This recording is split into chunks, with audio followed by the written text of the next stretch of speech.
Okay, let's tell us your name, and then I'll ask the first question. My name is Celina Rose. Celina, can you tell us a bit before what you remember? I know from your parents' point of view, and where you were. Yes, well, I was born in 1942 in the Krakow ghetto in Poland.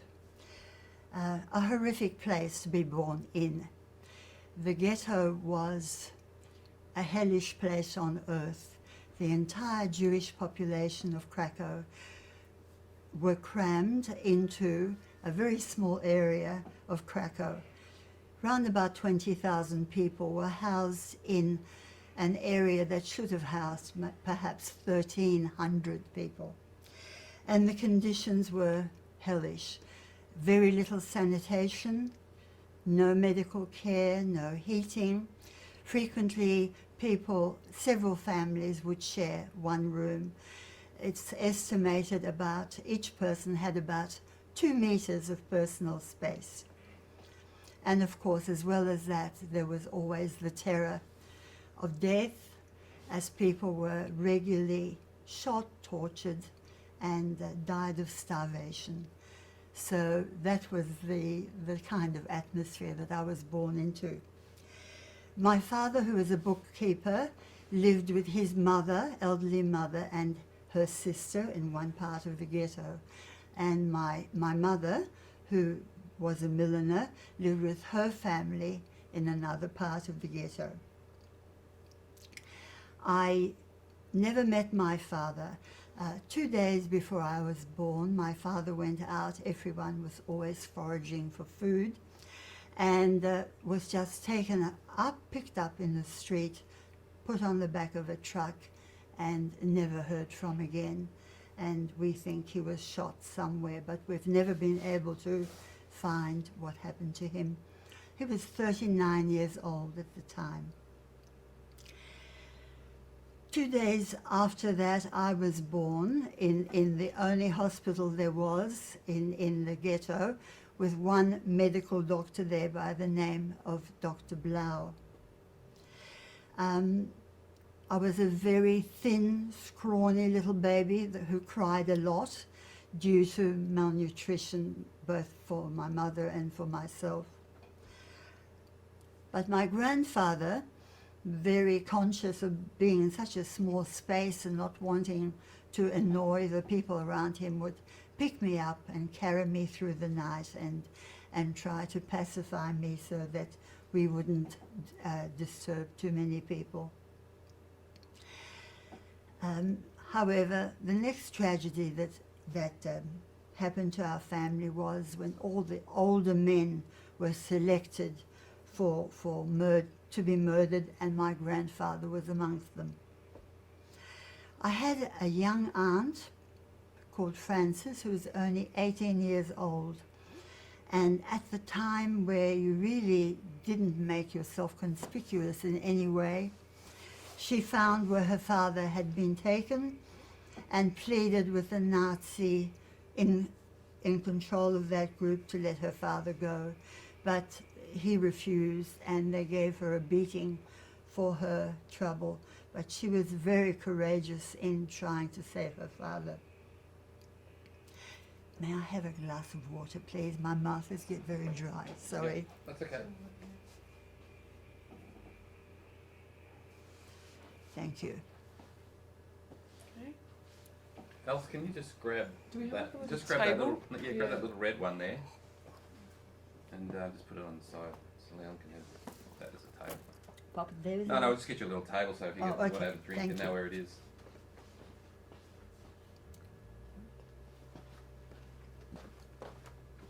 Thank you very much. All that talking makes a dry mouth, and I'm a little bit nervous as well. That's okay. Right, where was You're I? talking about your aunt. My aunt, yes, trying to rescue her father. Right. Well, when I was 9 months old, the ghetto was liquidated.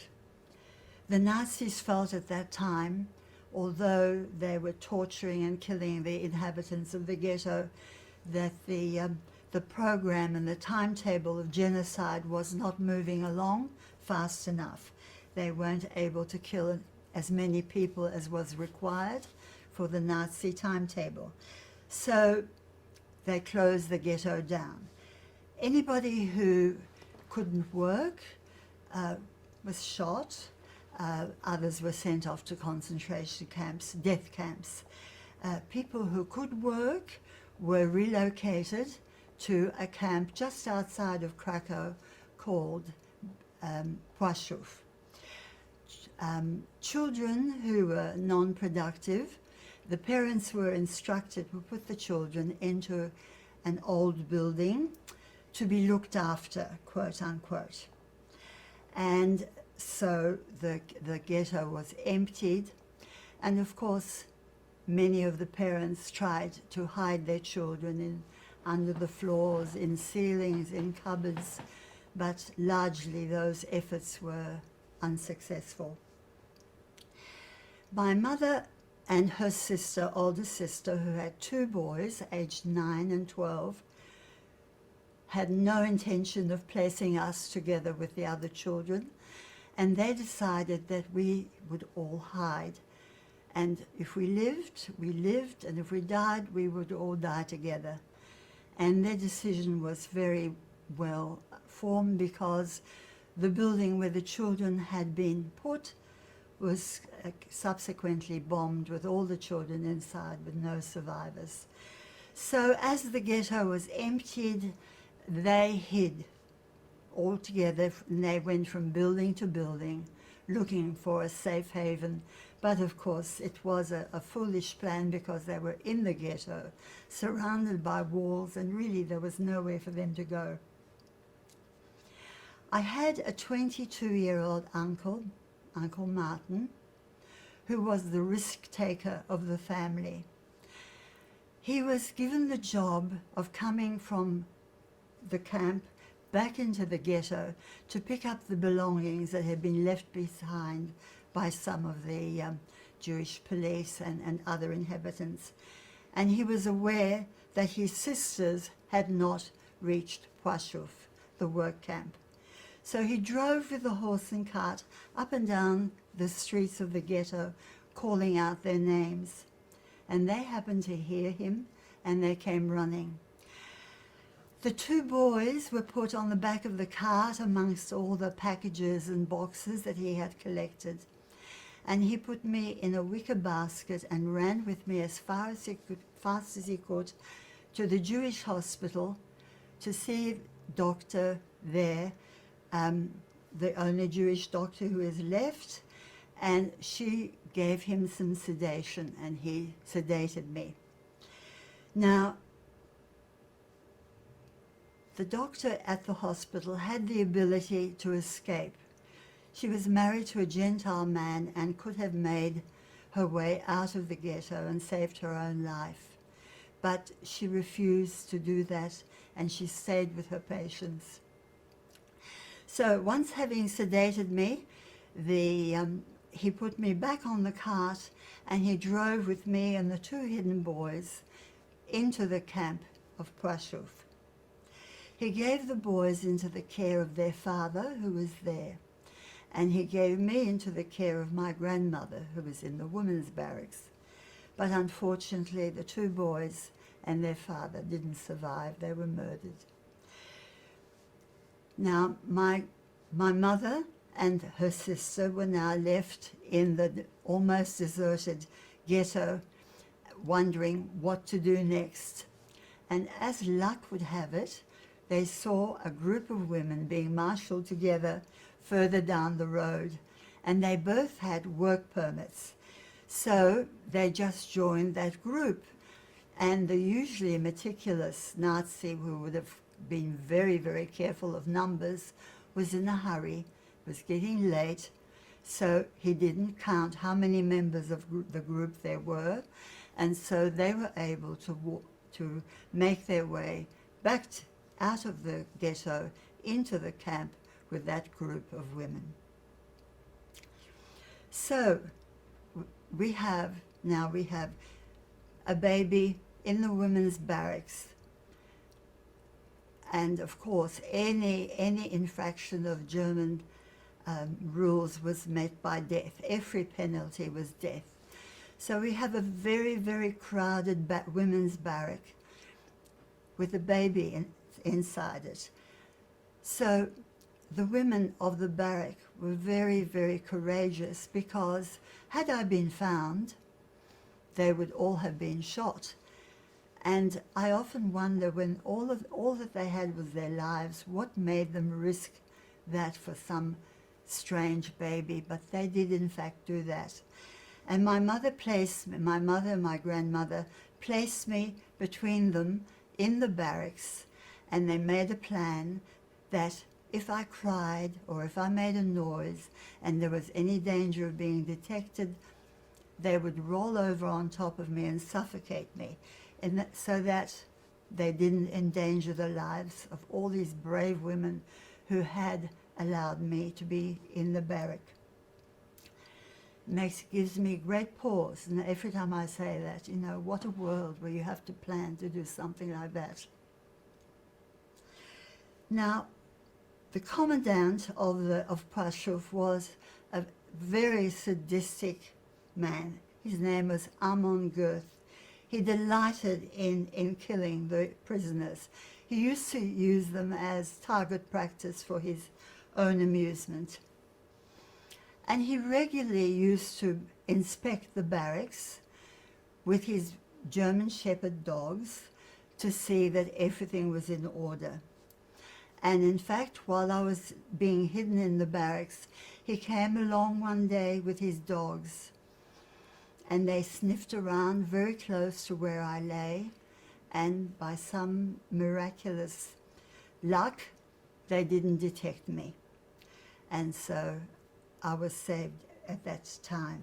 And of course, this was not a place where I could stay for any length of time.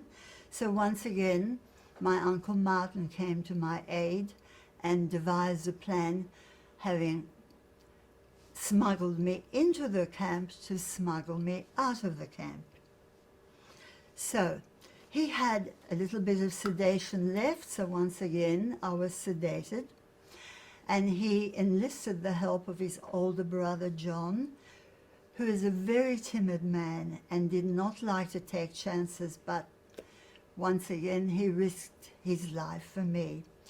So they put me in a sack, and they put the sack between them in a very close formation with all the men in the working party. And of course they had to get the permission of the men in the working party. Had I been detected once again, that would have been the end for all of that group. And once again, bravely and generously, they agreed to try to smuggle me out of the camp. This group worked in a factory just outside of Krakow, which made German uniforms. So this group then marched quite a considerable way back to the factory, and apparently my uncle told me that during the walk I started to squawk and make a few noises, and there was a Romanian one-armed guard that was walking beside them, and either he didn't hear or he chose not to hear, and once again my life was spared. I sometimes think I have won the lottery of life, honestly. So many times when things could have gone drastically wrong, and they didn't. Now, in the factory where they made the German uniforms, the prisoners would change from their striped camp guard into white uniforms. And Martin must have bribed the guard at the door and left the factory carrying a small baby in a sack. Of course, there was no plan. He could only take his chances, and he ran around through the streets of Krakow, knowing that he had a very limited time, knowing that if he was detected, that would be his death knell as well, looking for someone who might look after a baby. He met a woman he had known before the war who told him that there was a woman who ran a dance hall just nearby. And of course, there were a lot of women coming and going from this dance hall, and they had children, and the woman felt that perhaps that might be his chance of finding a safe haven for me. So in fact, this Polish lady did agree to take me, and my uncle bribed her, and luckily was able to find a spot for me and go back to his factory. Now, this Polish lady often came past the factory where my uncles lived, looking for worked, looking for further bribes. Unfortunately, the work camp of Płaszów then became a closed concentration camp, and my uncles were no longer able to go out to work. Nobody left the camp, and no more bribes were forthcoming. And this particular lady, Polish lady, had a German boyfriend, and he was starting to ask questions. Who is this child? Where did she come from? And she began to feel very, very uncomfortable. So she put a sign around my neck, a piece of cardboard around my neck, saying Marysia, which is a very common Polish name, with my birth date on it. And she left me sitting on a street corner.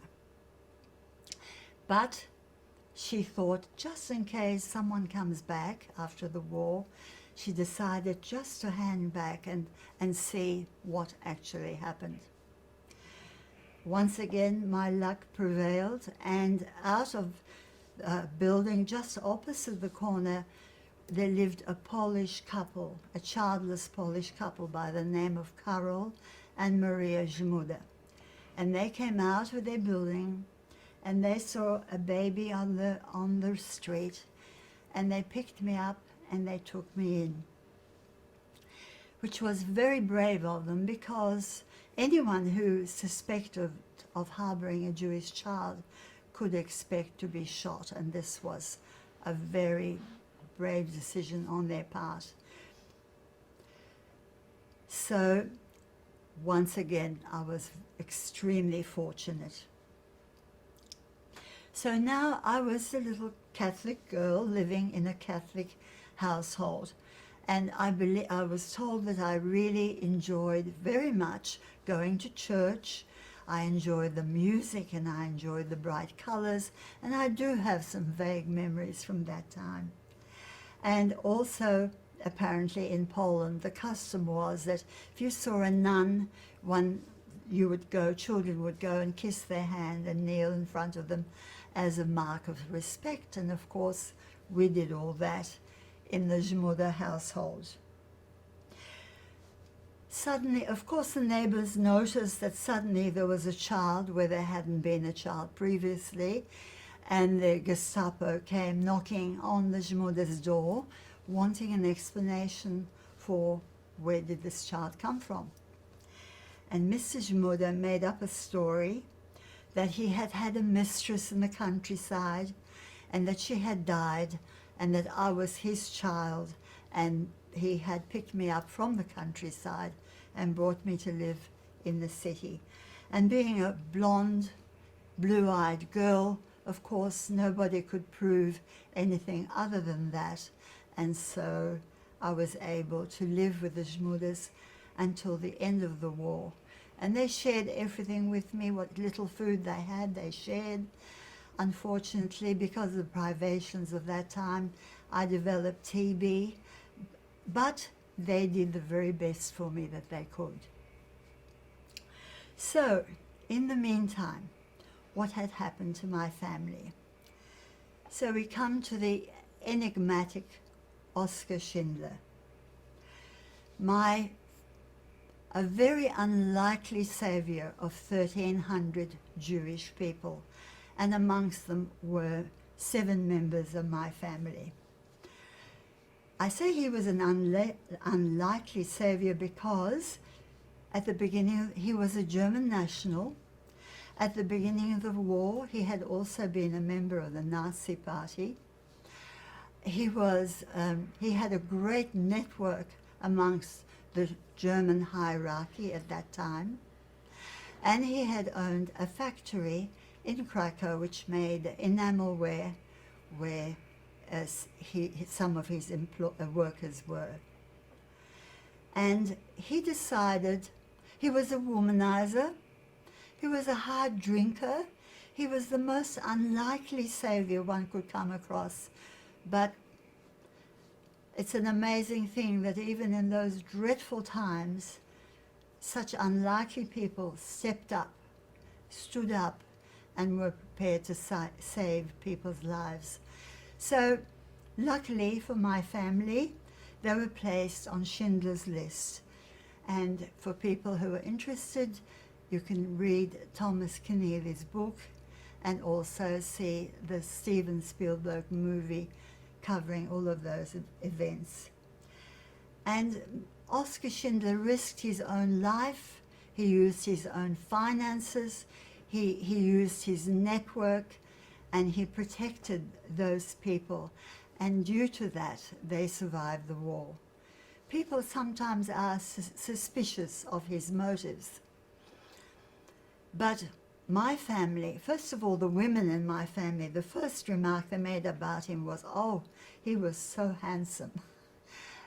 The men of my family had great respect for him. They absolutely felt that he didn't have any ulterior motives, that he really had been a savior to them, and they were very, very grateful for the fact. So, at the end of the war, I was 3 years old, living as a Catholic girl with my adoptive parents, one could say. And my uncle and my mother came back to Krakow, and they found the woman who had been looking after me, and they asked where was the child. So she was able to take them to the home, to the house where she saw the Zmudas lived. And my mother found me there. Mr. Zmuda had been a communist, and he had been in a concentration camp himself, and he was very sympathetic to my mother. And she gave them some money that the Red Cross had given to all the concentration camp survivors, and they came to the understanding that they would allow me to go with my mother. So at the age of 3, I was no longer, my parents weren't my parents. I wasn't Catholic, I was Jewish. I had a highly traumatized mother, a totally new family, and a whole new identity. And really, I can say that really that was the end of my childhood in many ways. Concentration camp survivors come in 2 categories: those who talk about their experiences extensively, and those who never talk about their experience in the camps. My mother did talk about her experiences and told me graphic details. So at a very young age, I was very aware of what had happened and many of the bad experiences that she had been through. And so in a way, I learned to mother my mother, which is a very difficult and impossible task that many children of Holocaust survivors did take upon themselves. So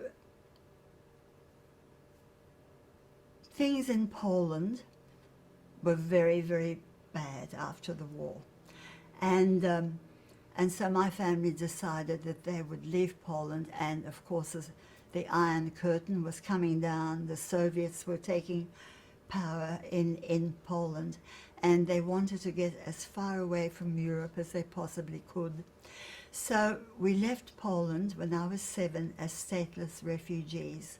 My mother, my grandmother, and I went to Paris, and the rest of the to a refugee center there, and the rest of the family went to Vienna. However, my family were due to go to Israel, which was the only reason they were allowed out of Poland. But having just gone through the experience that they did, they really didn't want to go to another war-torn country. So they all tried to come to Australia. I learned French very quickly. I had a talent for languages, and at 7 I was the interpreter for the family. And when my mother and grandmother went through the process of trying to get permission to come to Australia, I was the interpreter. I would speak Polish to them and French to the officials. And although our life in Paris was very, very deprived, we decided we had to try to come to Australia. There was a difficulty because I had had TB as an infant, so there was a possibility that I wouldn't be accepted. But ultimately we were, and in 1951 we came to Australia, and when I was 9 years old. My family thrived here. They loved the life here. They worked very, very hard to establish themselves.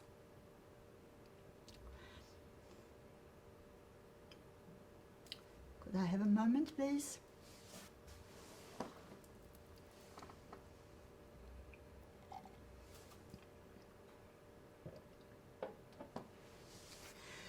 I did have a little breath. Don't usually do this, do I? No, at this stage. No. Excuse me a moment. Okay.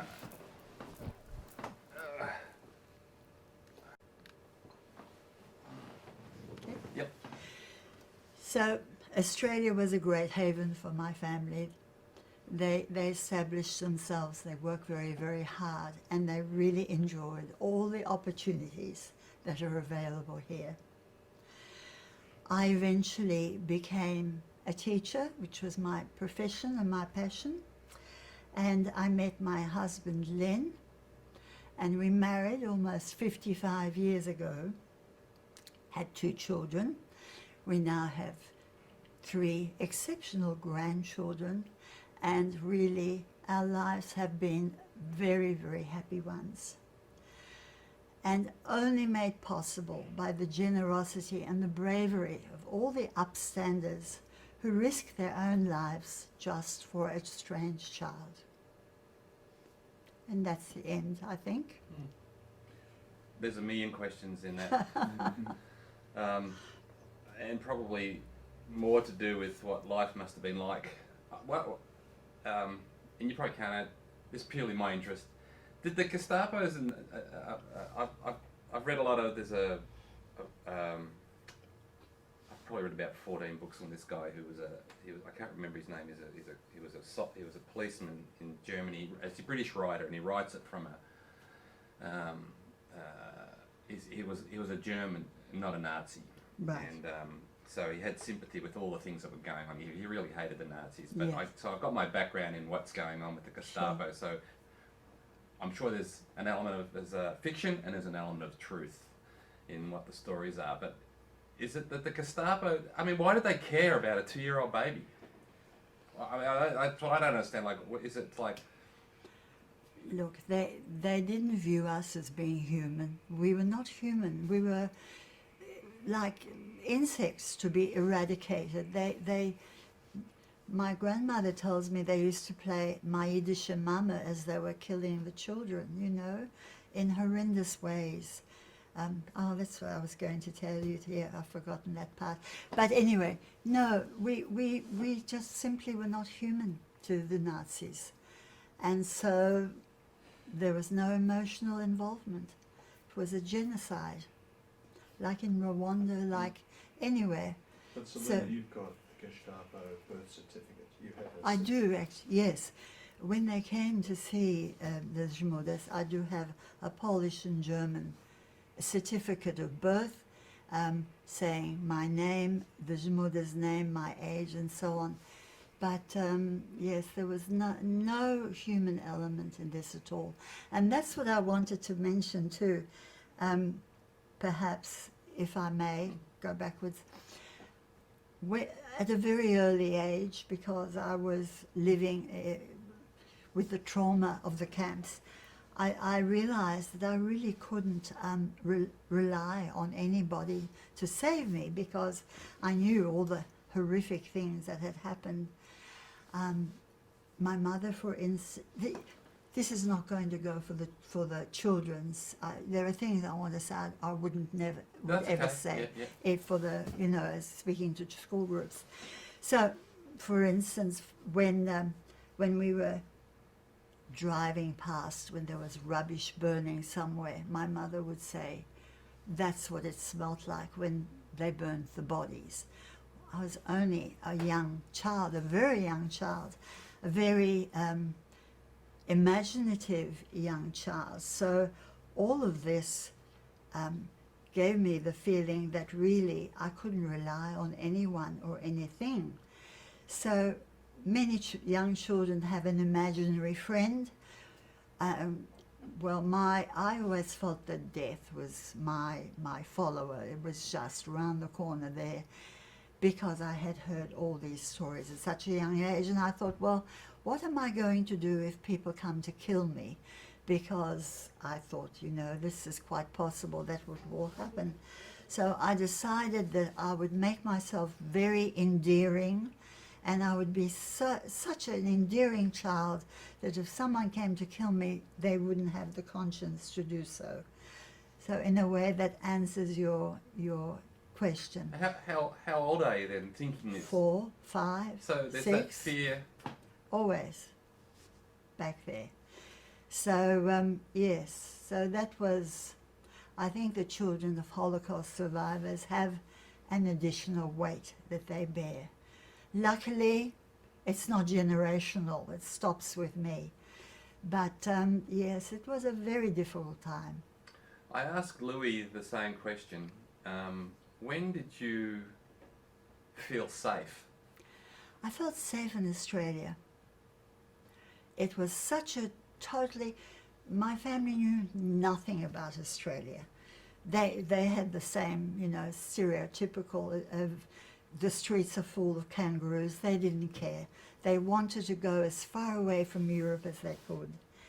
And life here was so different and so secure that we all felt secure. We knew that we'd wake up tomorrow and there wouldn't be a new regime, or there wouldn't be some possibility of somebody coming to arrest them. So once they left Europe and came to Australia, we all bloomed, I think. It was a wonderful opportunity for them and us in every way. But your aunt and uncle wouldn't have the Jewish papers delivered to their home? Oh, they had look, nobody comes out of the Holocaust unscathed. So they had various things that they were worried about. But generally, now I'm very proud of my family. They really contributed to Australia in many ways. And thanks to them, I survived and I was able to marry, and my children are here, my grandchildren are here, all through the kind deeds of strangers and family members. How did I gather in Poland at the war, during the war, if you were Catholic, the Germans viewed you differently when they invaded Poland, I imagine. Like, you were the Catholics. I'm sure they weren't treated as well either, but you weren't Jewish. Yes. How did your adopted parents handle giving you back to your mum? You would have been how old were 3. you? I was just So how many 3. years were you with them? From 10 or 11 months So to the you age were of their 3. child. I was the child, yes. Look, they were very sympathetic because, I mean, if you look at photos of my mother and look at photos of me, we're obviously mother and daughter. they just were so sorry for my mother for all the things she'd been through. They were a rather hard drinking couple, and my mother gave them some financial assistance. And in fact, when we came to Australia, they died soon after. They died in the early 50s. My mother, when we came to Australia, always sent them care packages of various things to help them in appreciation for all they've done for me. And so they gave me up. And I think the sympathy also was towards concentration camp survivors. So all in all, they were sure that we were family, and they gave me up. Mr. Schmuder had been in Dachau during the war. He'd been sent to Dachau because he was a communist. All right. Survived Dachau, came Yeah. home and then had to give Celina. Yes, so because he'd gone through that too, he had sympathy for my mother as well. I wonder how we got to where we are half the time. Yeah. It's in- Celina, what about your Auntie Frances? Where did the money for the bride come from? Oh, yes, I completely brides, forgot tell about the This bride. is your 18-year-old auntie. My 18-year-old auntie, yes. My 18-year-old auntie worked, and I forgot the doctor's name. Dr. Blas' hospital. Thank you. Worked in the Start ho- off again there, my 18. Start Okay. off there. My 18-year-old aunt, Frances, worked as a voluntary nurse in the German hospital, in the Jewish hospital, with Dr. Blau. And when the ghetto was liquidated, all the elderly people, including my father's mother and aunt, were placed into the hospital, the Jewish hospital, with Dr. Blau.